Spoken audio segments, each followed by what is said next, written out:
Well, good morning, everyone. We welcome you to service, and those of you that are just walking through the doors, we invite you to find a seat, and we invite you to stand and look to your left, to your right, maybe find someone you don't know and welcome them to church this morning.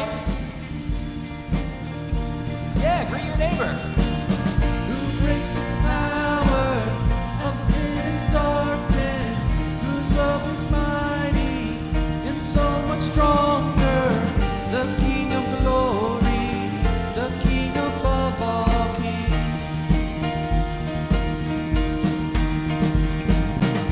who shakes the whole earth with holy thunder, who leaves us breathless in awe and wonder, the King of glory, the King above all kings.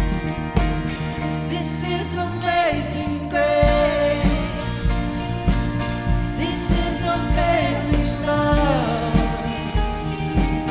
that you would take my place, that you would bear my cross. You laid down your life, that I would be set free. Oh, Jesus, I sing for all that you've done for me.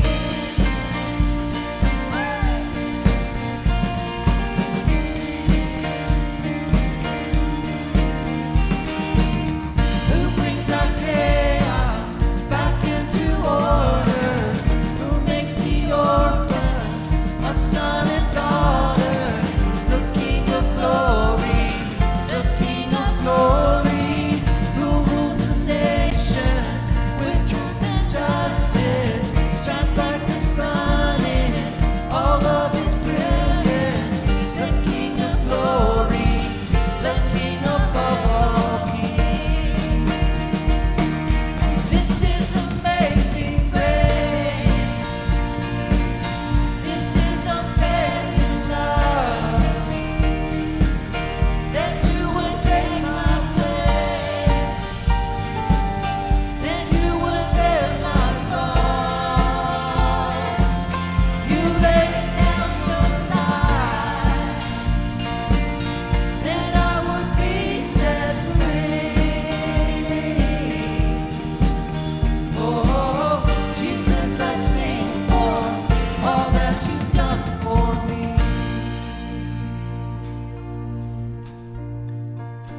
Worthy is the Lamb who was slain. Worthy is the King who conquered the grave. Worthy is the Lamb who was slain. Worthy is the King who conquered the grave. Worthy is the Lamb who was slain. Worthy is the King who conquered the grave. Worthy is the Lamb who was slain.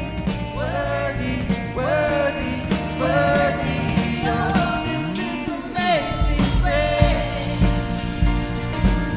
This is unfailing love, that you would take my place, that you would bear my cross. You laid down your life, that I would be set free. Oh, Jesus, I sing for all that you've done for me.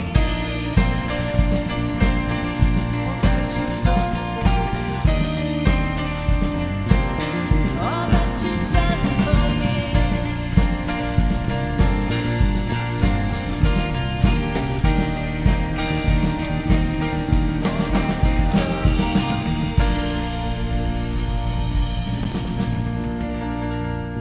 Well, this morning, I just love the line in that song that says that he leaves us breathless in awe and wonder.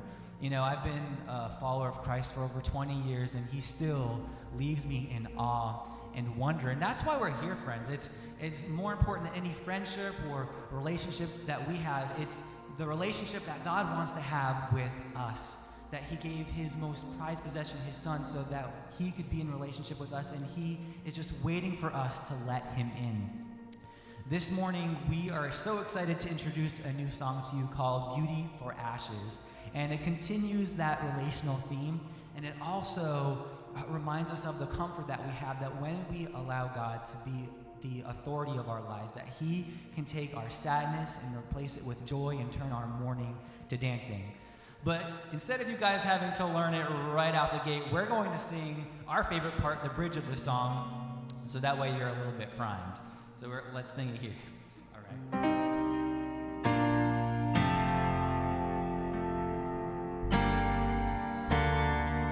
we go. You give me beauty for ashes, and my sorrow turns into praise. You bring me out of the darkness, and you fill me with joy today. I am a new creation, and my past has been washed away. You lead me through every season. You're the light that will never fade. All right. I think we're all learned that. But let's give it a shot.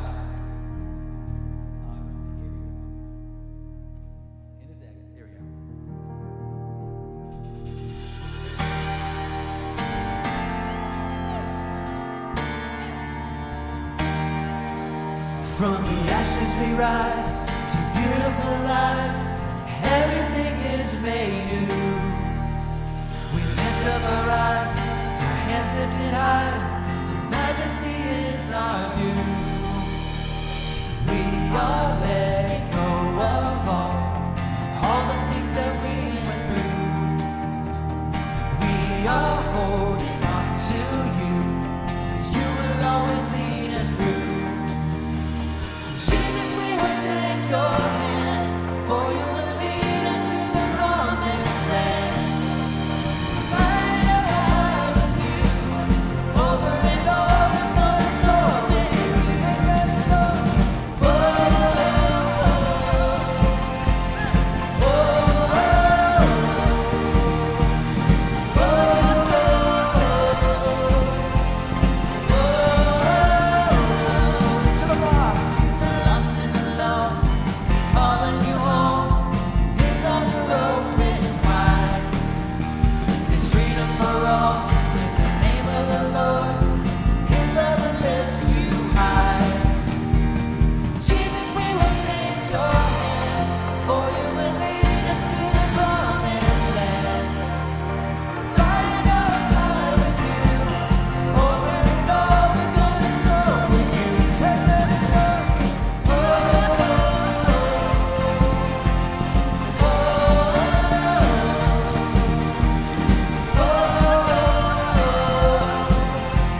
Good morning.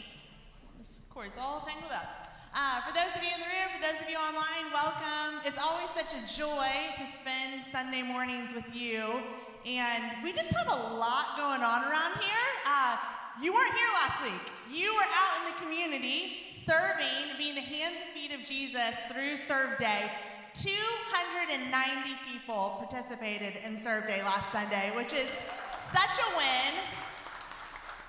So many communities here on campus, so many opportunities here on campus out in the community to serve people with the love of Jesus. And my favorite part is the fact that while last Sunday was great, I think that the impact of it continues far beyond what we even get to see, that Jesus multiplies it and he uses it. But another cool thing that happened this week is that this past Friday, 70 kids were here on campus with Miss Rachel and Miss Charlie for Pajama Jam, which was amazing. They had so much fun, and what I love about it is it's not just a parents' night out. It is an opportunity for our kids to have fun, to feel loved, to feel special, to experience a relationship with Jesus themselves. But it's also a parents' night out, right? So that's awesome. And so when my husband and I were at dinner, we ran into another couple who was experiencing the same thing. We ended up at the same restaurant. And my favorite part is that afterwards, we walked around. We were across from the University of Tampa, and we walked around and just hung out because it was 6:30 and Pajama Jam went until 9. So what do? But I was reminded of the fact that this church is more than just a place that you come on Sunday mornings. This is a place where you look around and you see your people. And that's what happened at that restaurant, is I looked in a room full of people, and I was like, oh my gosh, those are some of my people. Those are some of my First Pres people. That's who I want to spend time with. That's who I want to hang out with. That's who I want to connect with. And if you're new here, you can find your people here. And you can be out in the city of Tampa, and you can see them, and you can think, that's a person who cares about me, and I feel known, and I feel loved, and it's under the umbrella of faith in Jesus. So if you're new, we would love to connect you in and make you feel right at home and a part of this family. You can fill out a Connect card. That's the best way for us to connect with you and get to know you. You can do so online, or you can grab a paper one. And it's just a great way for us to be able to plug you in. For those of you online, I wanted to let you know that we're going to be celebrating the Lord's Supper at the end of the service. So please go grab some juice or some crackers so that you can participate in that after the sermon. Please pray with me. God, thank you so much that you bring us in this room as individuals, but that, Lord, when we're here collectively, that we become a community and a family and a people who long to be known by you, Jesus, but also to be known by others. And so I pray, Lord, for the one right now who's in this space and feels unknown and feels lonely and feels like they don't have community.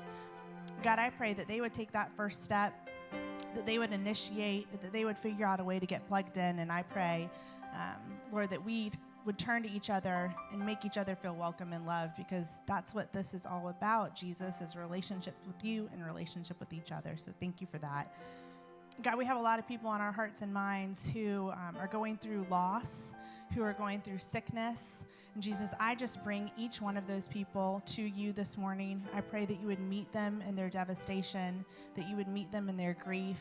I think especially about Roger Pierce and the loss of his mom, and I think of Gina Rago Blair and the loss of her mom, Lord, that you would just meet these people, that you would meet them in their grief, that you would meet them in their sorrow, or that you would wrap your arms around them, that this morning they would know that they're specifically loved and cared for and walked through this journey with you. And Lord, for those who are battling cancer, for those who are battling loneliness, Lord, I pray the same. I pray for your healing mercies over them this morning. God, thank you that this is the place where we come and we get filled up by you, Jesus, because you love us and you know us. In your name we pray. Amen. Thank you, McLean. So, I get to do giving back to God today, and I'm excited about it. If you're a visitor, the first thing I want you to know is at First Pres, we're on a mission. Our mission, we call it real relationships, real transformation.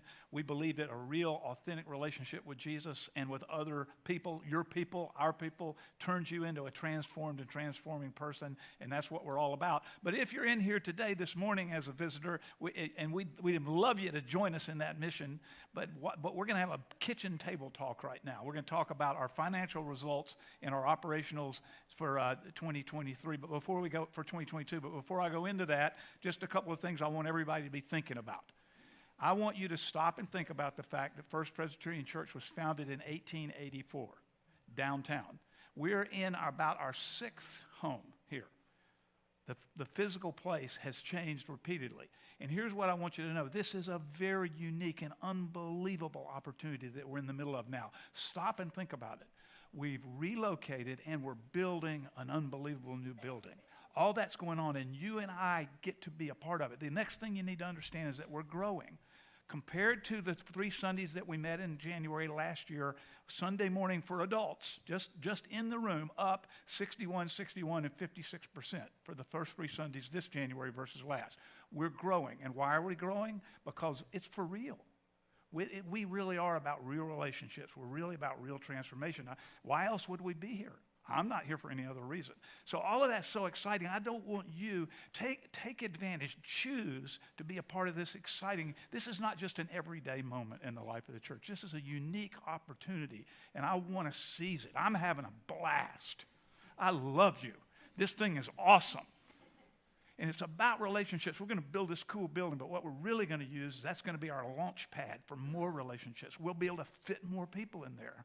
Yee! And then we'll get full, and we won't try to be bigger again. We'll do something else cool to help other people grow. But we got to. That's what's going on around here. But all of that is a way to say, I want to make sure you know what happened operationally, not what happened here. You'll get an update on this probably towards the end of March, early April, on all the things about the building, the finances, and everything else. But today I just want to give you a quick update on the operational giving for 2022. So we have a chart to help you see it. It's a simple chart.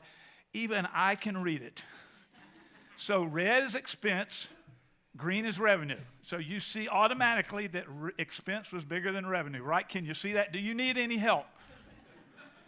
So what I want you to know is there's 3 teams of people that knew this. This is not a surprise to us, and just a couple of comments about it, and then I'll be done. Here's what I want you to know. We knew going into the 2022 that we were likely to be spending more money than we were going to take in. And so the session, which is a senior leadership team, having heard the analysis from both the stewardship team and the finance committee team, we knew that going in. You know, God can surprise us, and it could have come out even. It didn't. And we're not surprised. We're not saying we like this, but because of previous generosity, we had the reserves, and we have the reserves to cover it. The goal going forward is obviously to have revenue outrun expense, not just meet expense, surpass expense. And we are going to do that. And the reason we're going to do it is because we're all learning together how cool it is to be a generous family, and we're just going to keep growing, and we're going to grow into it. We're staffed with maybe a tweak or two to be 2.5 times bigger than we are. The staff team is pretty much already in place, so there's no big, huge incremental increase in expenses in that sense of the word. So I just wanted you to see the chart. Now, obviously, we spent about $55,000 or $56,000 more than we took in. We can't do that every year, but we have the reserves to cover us for a while, and we will grow into it. That's just the commitment, and we have the people. The team is awesome. So there. And it's my tendency to want to stop and ask questions, but we can't do that. If you're online and you have a question, text me directly, and I'll make sure the right person can answer for you. If you're in here in the room and you want to have an answer to a question, you can ask me directly. You can ask Tony, and either of us would be glad. Tony's the CFO, and he knows all things financial. And he made the chart. I did not make this chart. So all of that is to say this. We'll take the chart down. Please, it's wide open, transparent. Come ask questions. I wanted you to know that every week we stand up and talk about 6 ways to give. And what we mean by that is just discovering that God is generous. He owns the cattle of 1,000 hills. And when we discover that we get to be generous with God's stuff, it's just a fantastic thing. Here are ways to do it. You can do this by helping make the operational budget like you're already doing with that budget. All of this is just unbelievable opportunity and moment in time in the history of this church. Seize it. Go for it. Be relational. Love people really well. And many of them you love well don't know that they're loved by God. And just in a natural way, this church is going to be a bridge to people who don't know that they're loved by Jesus, and we're going to help them meet him. How about that? Let's continue to worship, friends.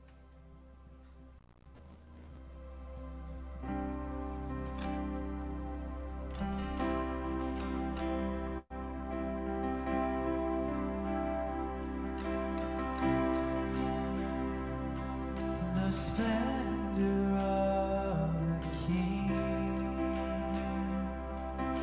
clothed in majesty, let all the earth rejoice, all the earth rejoice. He wraps himself in light, and darkness tries to hide, and trembles at his voice, and trembles at his voice. How great is our God? Sing with me, how great is our God, and all will see how great is our God.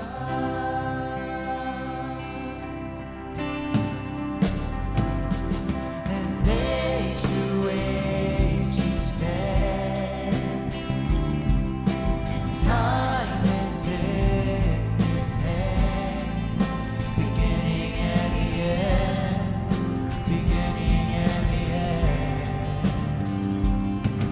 The God in three and one, the Father, Spirit, Son, the Lion and the Lamb, the Lion and the Lamb. How great is our God? Sing with me, how great is our God, and all will see how great is our God.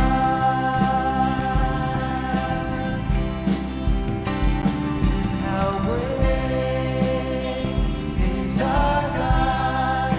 Sing with me, how great is our God? And all will see how great is our God.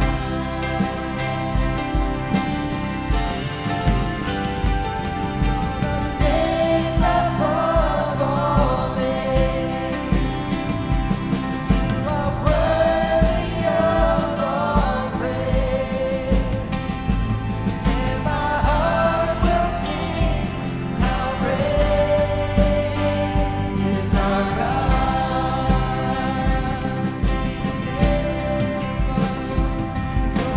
name above all names. He's worthy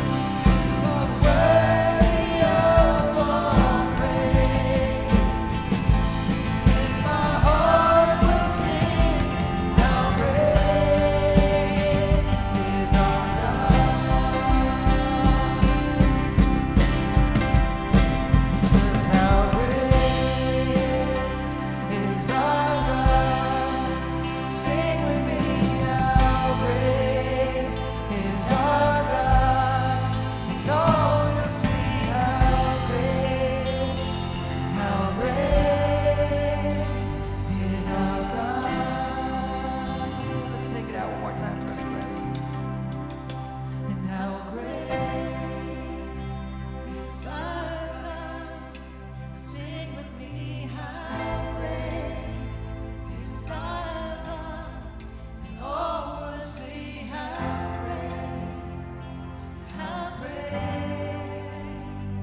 is our God. Yes, Lord, you are great. Please be seated.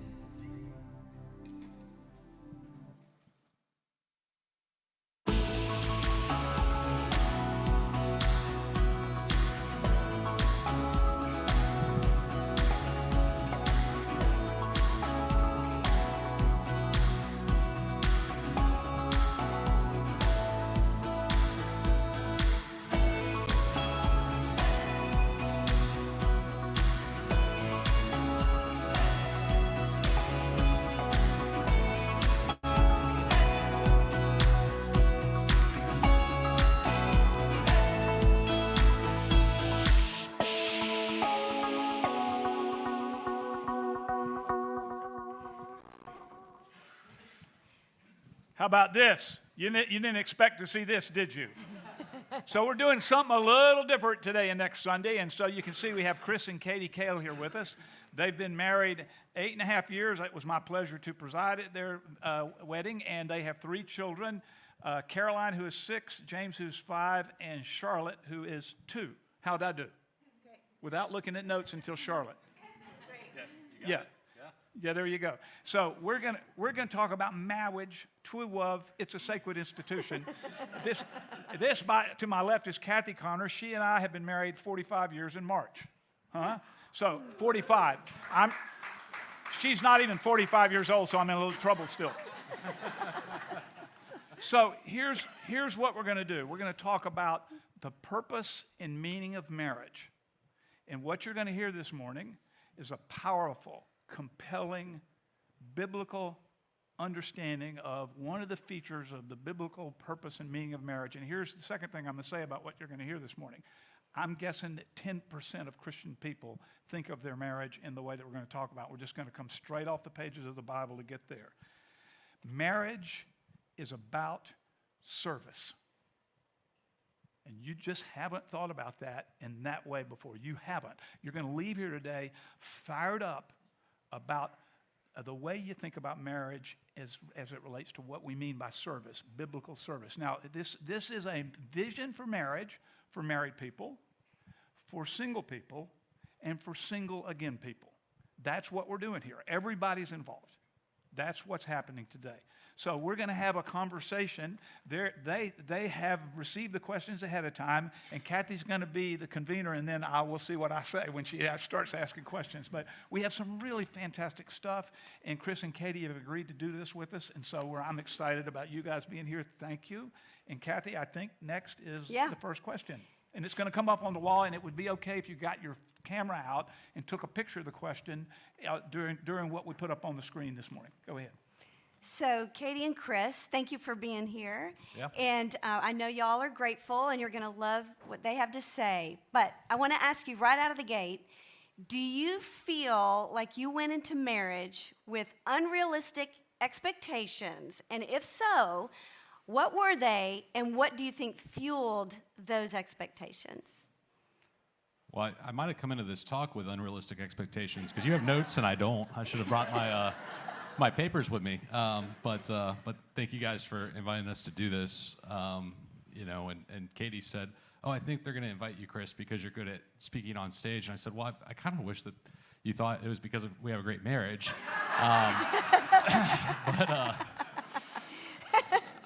I mean, about to your question about expectations, when Katie and I, talked about this question at home, I think, one of the things that we spoke about is just the idea that, I think that, when you're younger, you kind of view marriage as the next step.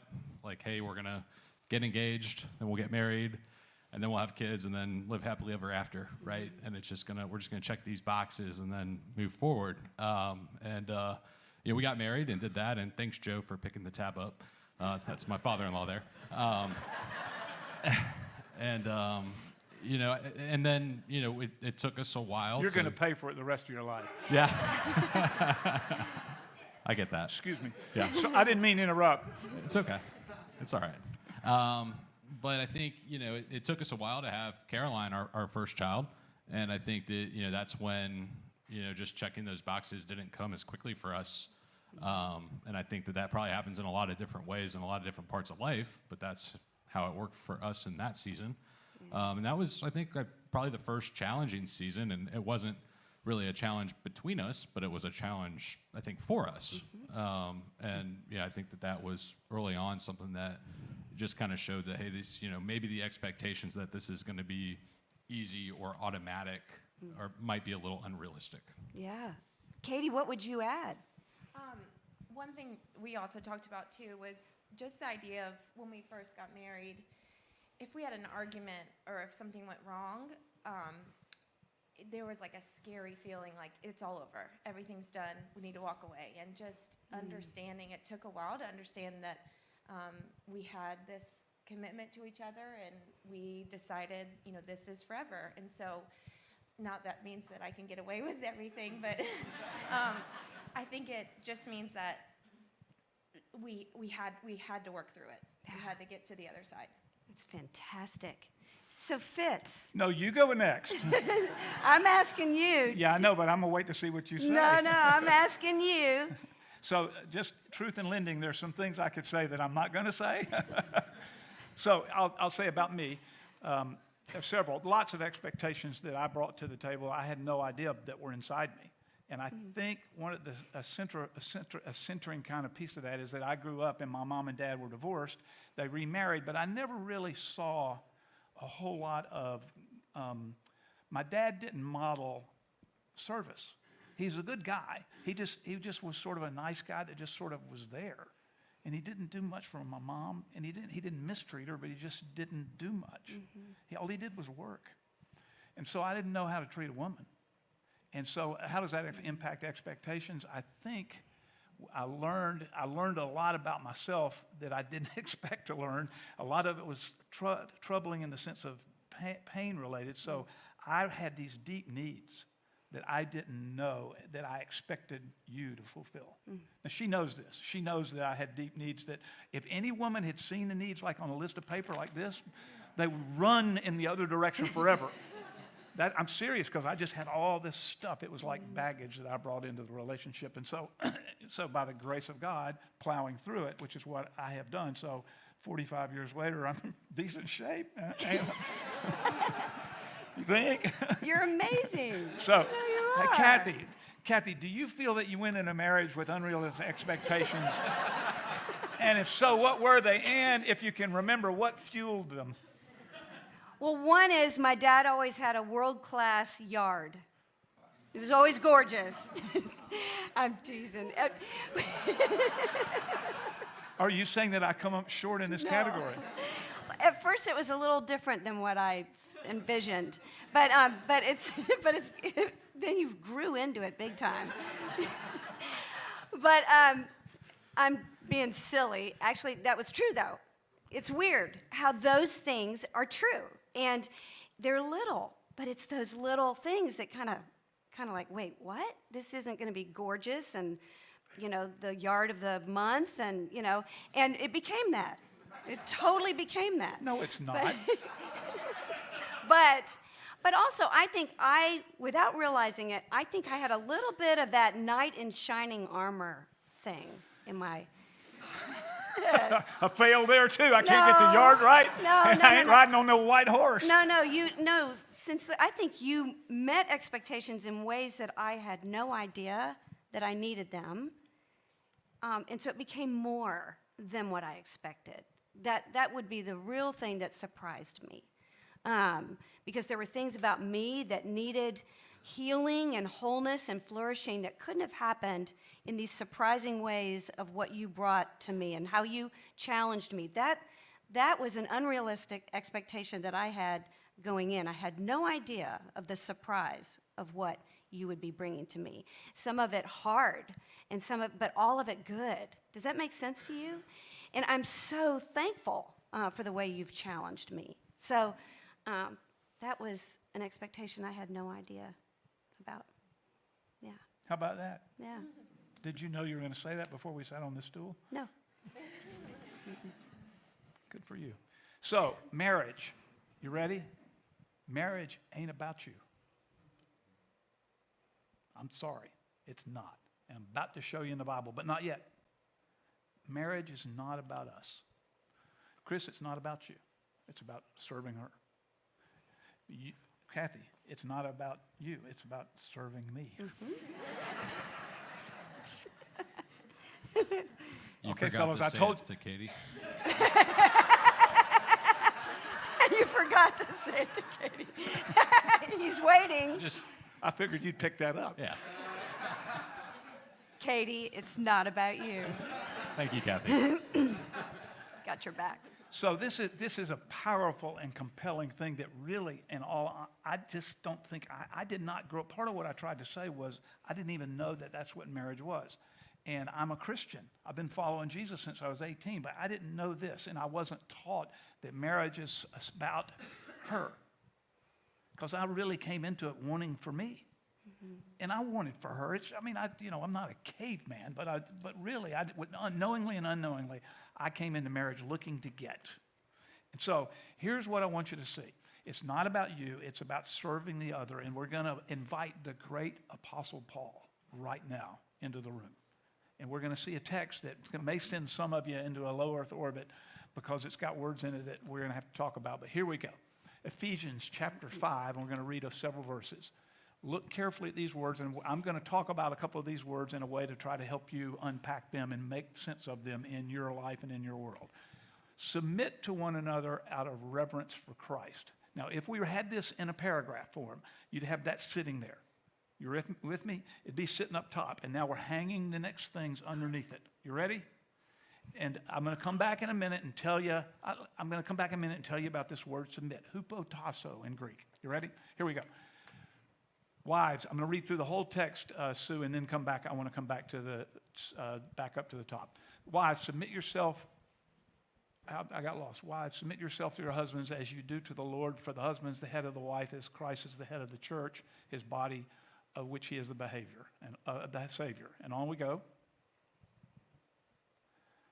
Now, as the church submits to Christ, also wives should submit to their husbands in everything. Husbands, listen carefully. Love your wife just as Christ loved the church and gave himself up for her, to make her holy, cleansing her by the washing with water through the word, and to present her to himself as a radiant church, without stain or wrinkle or any other blemish, holy and blameless. Go back, if we could, Sue, to the top.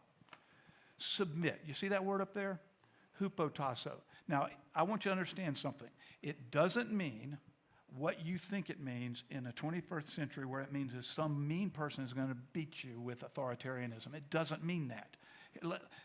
Now, it's English, and you bring to anything you read, including this text, your modern understanding of a word based on your experience. That's what we all do with everything we read. We import on top of it our point of view, our framework.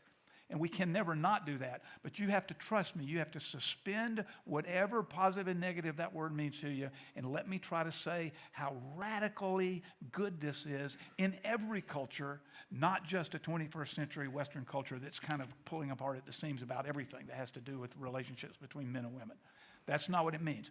Be subject to one another. Try that word out. You choose on purpose to subject yourself to the other. It's the first step towards serving. So the Apostle Paul writes these words, and they transcend cultures. They're culture crashers.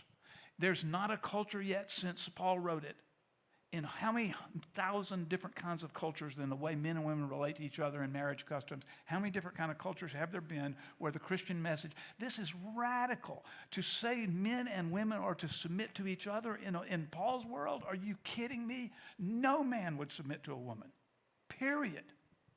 So that's just one feature of how radical it was then. But if you take the word that you might not like, recoiling against even, and you want to push it back, allow yourself to say, if he is subjecting himself to me and I'm subjecting myself to him, wow, this changes everything.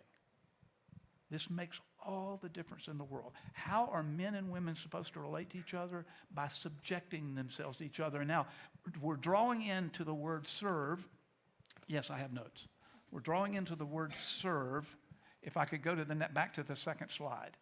And Kathy, feel free to interrupt me with stuff you want to add. I was going to hammer the thing about husbands loving your wives, and then you go pick it up from there. Look carefully at this.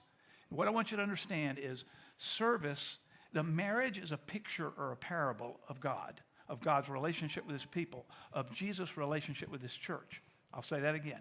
Marriage is a picture or a parable reflecting God's relationship with his people, Jesus' relationship with his church. Marriage reflects that. And God's love for his people and Jesus' love for his church is reflected in marriage when we love each other. And how do we love each other? By serving. Look at what Jesus does for his church. He loves the church and gave himself up for her. He took a bullet.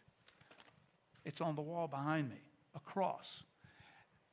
Well, what I love to say about that, and what has just absolutely come off the pages for me, is in the history of the world, there is no greater act of submission than Jesus dying on the cross for us. There was no greater act of submission. So that's why this text in Ephesians is a picture of the gospel and a picture of marriage at the same time. It's why our marriages reflect the gospel. So your marriage becomes this mission outpost in the world so that people watch your marriage, a Christian marriage, and they go, that's the gospel. That's what Jesus' love looks like. In the same way that by God's grace, I love Fitz unconditionally, by God's grace, and he loves me unconditionally, by God's grace, then the next step happens where God is using Fitz to help me to flourish and become whole and healthy and radiant. So let me say a word about radiant. If you look up to the text, verse 25, husbands, love your wives as Christ loved the church and gave himself up for her. That's a reference to the cross. At infinite cost to himself. How'd you say it again about submission? The greatest act of submission. At infinite cost to himself, Jesus.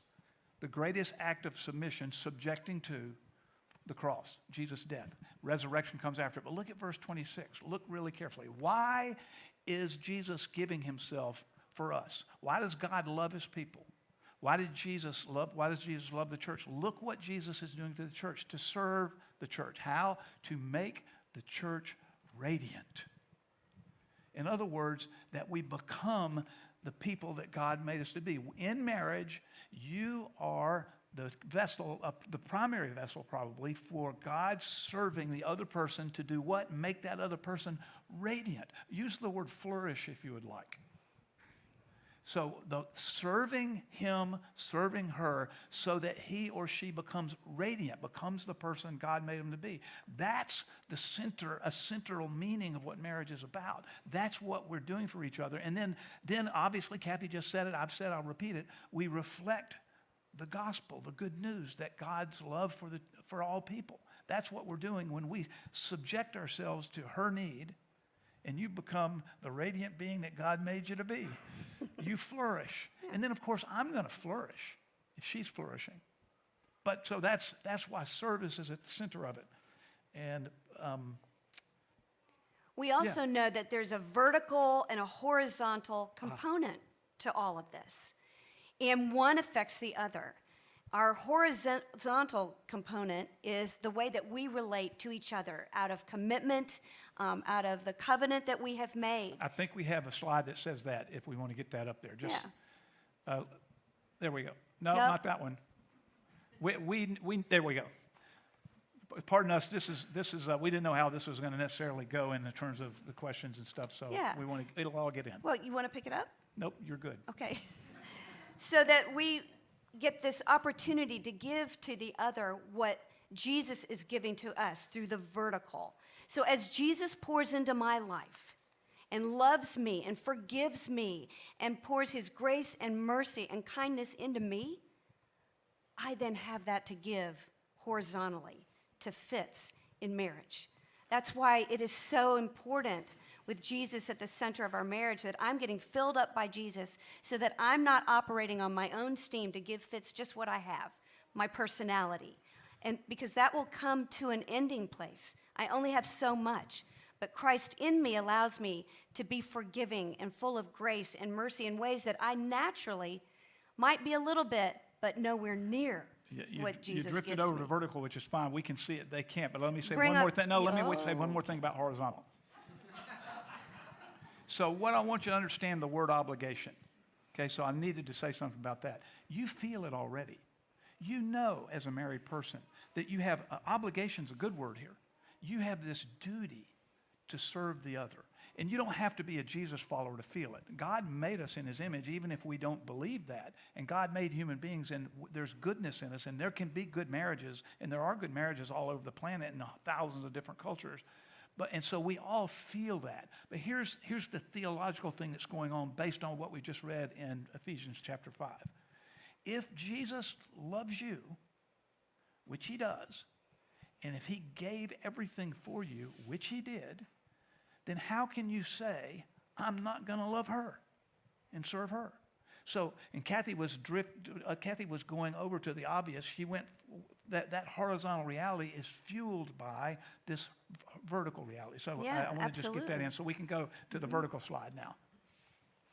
Right. And so as I experience forgiveness and grace from Fitz, because that's what he's experiencing with Jesus, I then get a picture of God's grace and forgiveness in my own life. I experience it even more fully.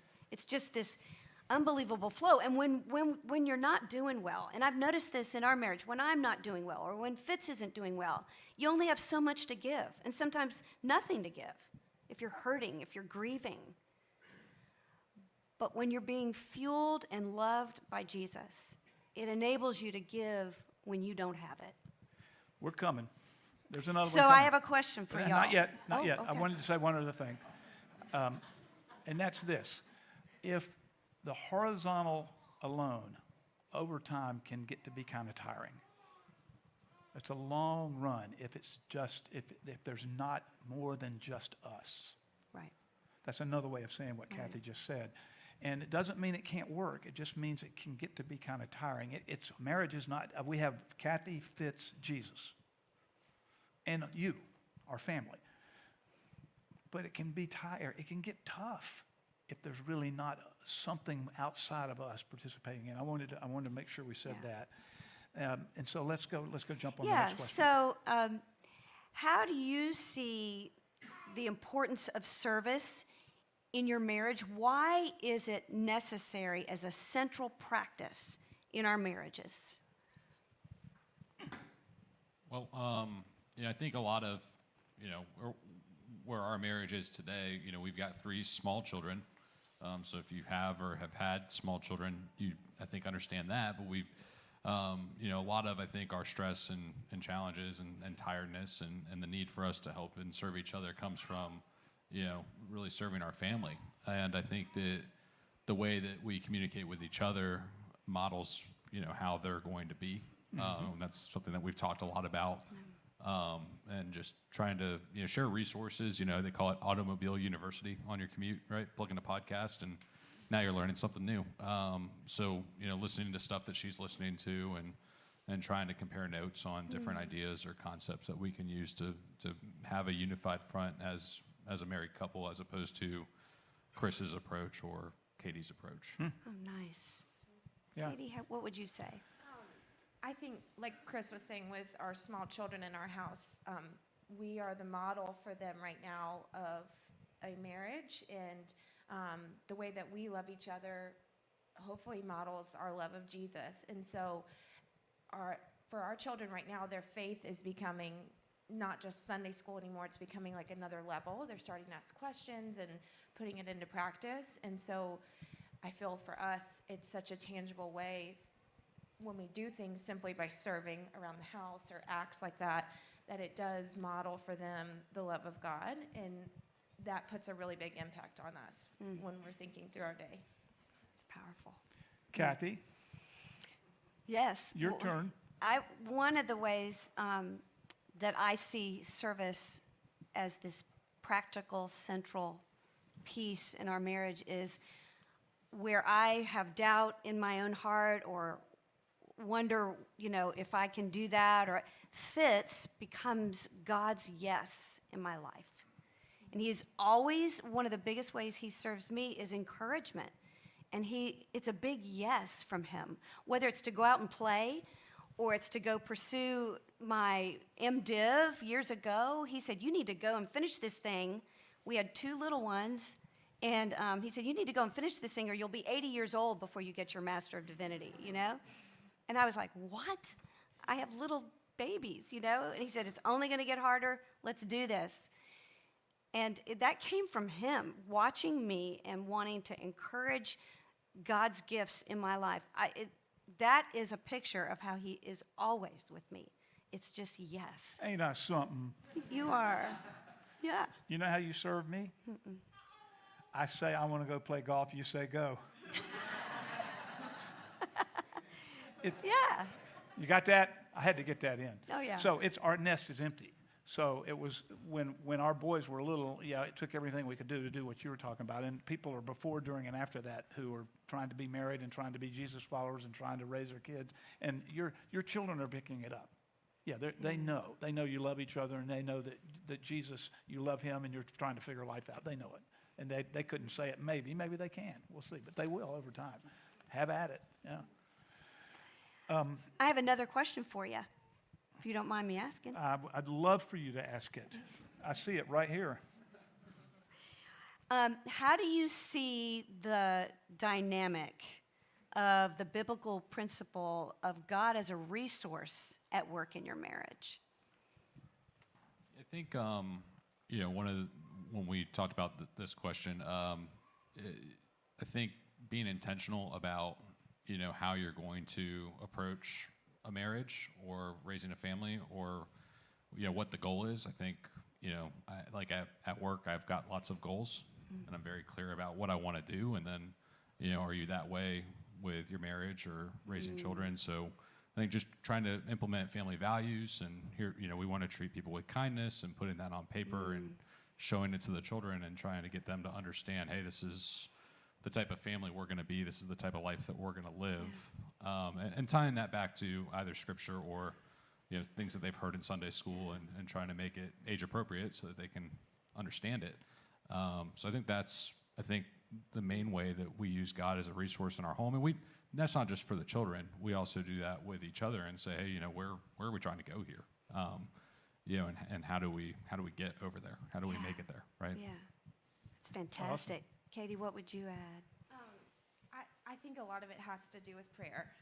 And I think, like Chris was saying, being intentional and specifically, asking God to stir in Chris's heart that day and helping him be productive at work. And it's really encouraging to, when we do get the time to catch up over dinner or whatever, to hear, that prayer answered and seeing how God fulfilled that for him.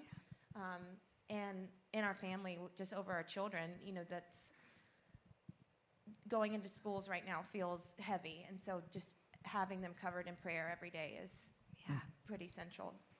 And I would add to that a practical feature that I see through the divine source of God.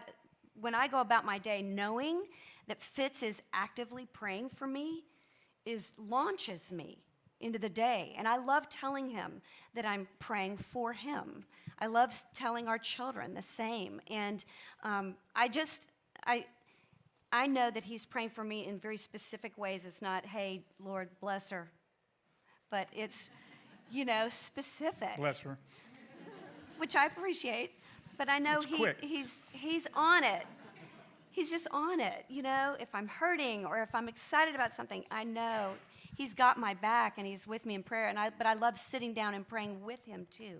That is a divine resource that is powerful. We're going to transition to the Lord's Supper, but before you sit down, I wanted to say this. If someone online or someone in the room is not certain about whether or not you are a follower of Jesus, this is what I want to suggest to you. This picture of what Jesus wants our marriages to be about is so attractive and so compelling. The fact that we are to love each other and serve each other the way he has loved and served us.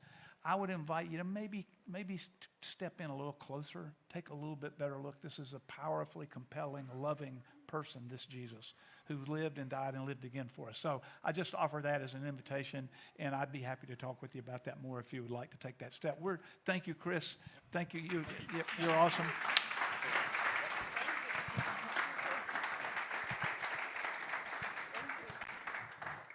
Chris, don't forget that coffee. It's cold now.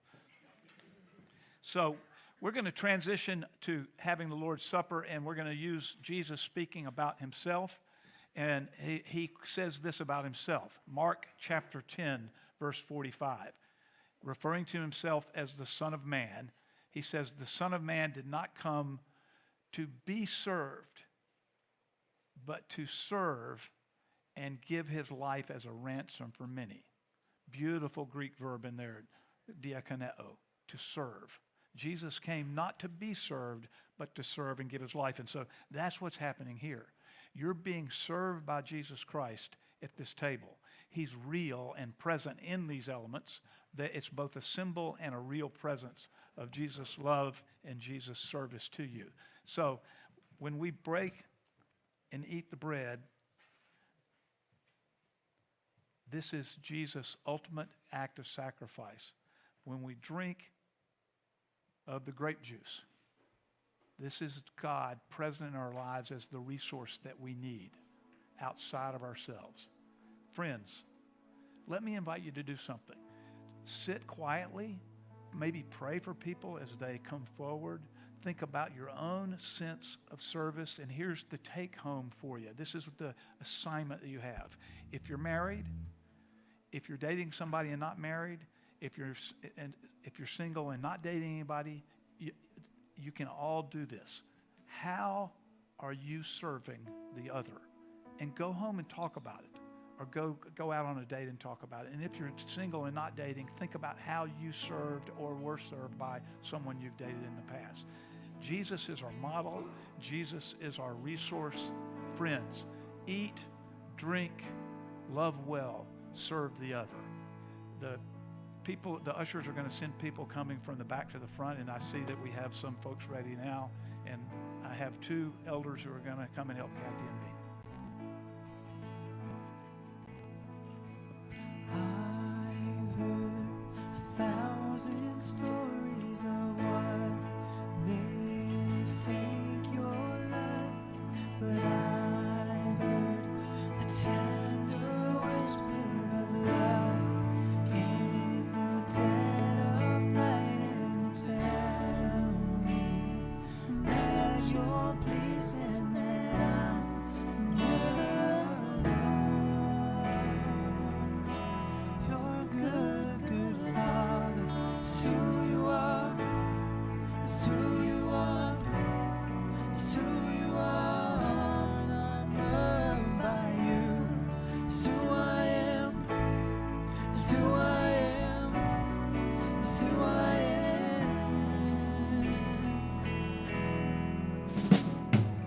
I've seen many searching for answers far and wide, but I know we're all searching for answers. Only you provide, 'cause you know just what we need before we say a word. You're good, good Father.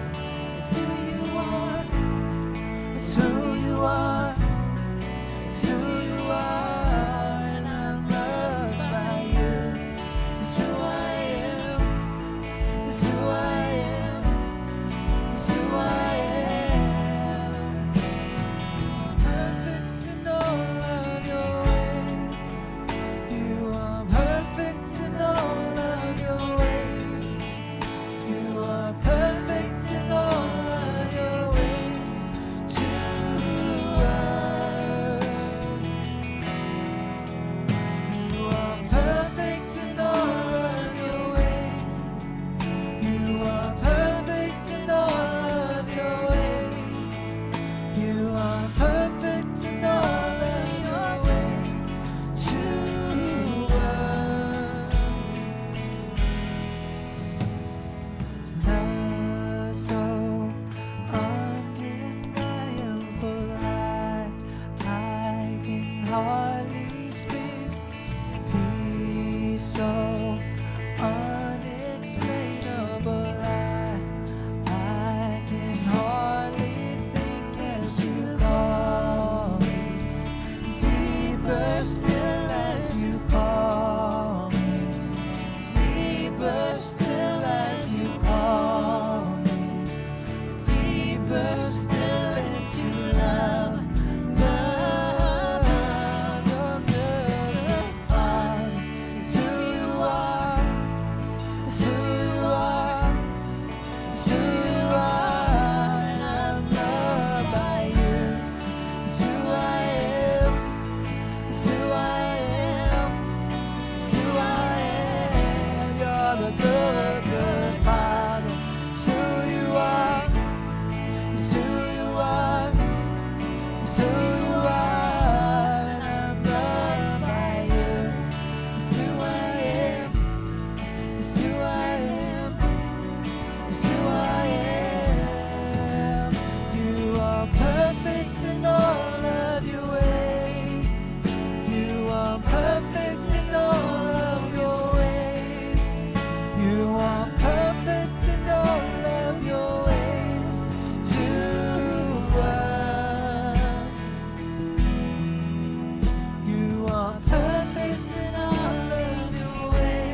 Allow me to pray for us.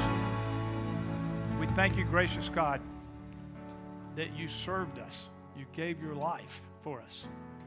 And in everything in life, and particularly in marriage, for people who are married, for people who are single, for people who are single again, that we see marriage in a new way. We see new meaning, new purpose, that at the center of it is you using us to make the other the radiant person you created him to be. Character change and community building, that's what happens. Thank you, gracious God, that you remind us of so many things in the beauty of the gospel, and today we want to be people who envision marriage in a new way. Thank you that we are privileged to be able to serve each other. Help us to find new ways to do that, and so in doing, show forth the gospel, the good news, the love of God for his people, the love of Jesus for us, for the church. All this in Jesus' name. Amen. Go in peace, my friends, to be servants